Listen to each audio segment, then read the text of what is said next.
చిత్తాన్ని అర్థం చేసుకోవడానికి సహాయపడుతుంది. దేవుని చిత్తాన్ని అర్థం చేసుకోవడానికి సహాయపడుతుంది. మన జీవితంలో ఈ లోకంలో మనకి ఎన్నో కోరికలు, ఆశలు ఉంటాయి.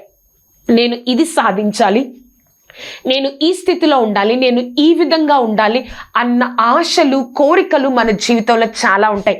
కానీ నువ్వు ఎప్పుడైతే నీ ప్రార్థనా జీవితాన్ని నీ జీవితంలో కొనసాగిస్తూ ఉంటావో, ప్రార్థనా శక్తి మీద నీ జీవితాన్ని కట్టుకుంటా ఉంటావో, ఎప్పుడైతే ప్రతిరోజు ప్రార్థన చేస్తూ ఉంటావో, ఒక్కటి నీకు అర్థమవుతుంది.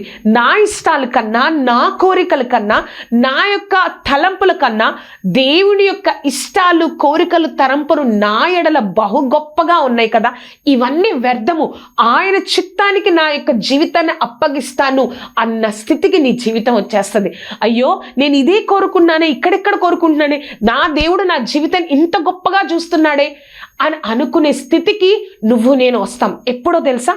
ప్రార్థన జీవితం కలిగి ఉంటే, ప్రార్థన శక్తి మీద నువ్వు నేను ఆధారపడితే, ప్రార్థన మీద నువ్వు నేను ఆధారపడితే, దేవుడి యొక్క మన యొక్క ఆలోచనలు, కోరికలు, ఇష్టాలు కంటే దేవుడు నా ఎడల కలిగి ఉన్నవి గొప్పవి. కాబట్టి ఈ ఇష్టాలన్నిటిని నువ్వు పక్కన పెట్టి ఆయన చిత్తం నెరవేరడం కోసం నువ్వు ఎంతగానో ప్రయాసపడతావు.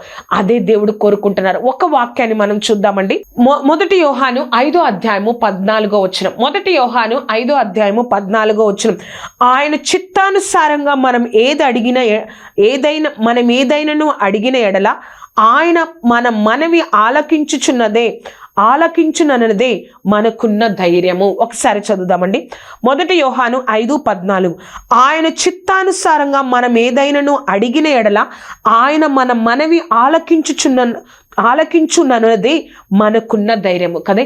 ఆయన చిత్తానుసారంగా మనం ఏది అడిగినా దేవుడు తప్పక నాకు సహాయం చేస్తాడు. ఎప్పుడో తెలుసా? నీ ఆశలు, నీ కోరికలు అన్నీ పక్కన పెట్టి, యేసయ్యా నీ ఇష్టానికి, నీ చిత్తానికి నేను ఒప్పుకుంటున్నాను, నీ చిత్తమైతే నాకు కార్యం చేయి. ఆ స్థితి ఎప్పుడు వస్తుందో తెలుసా?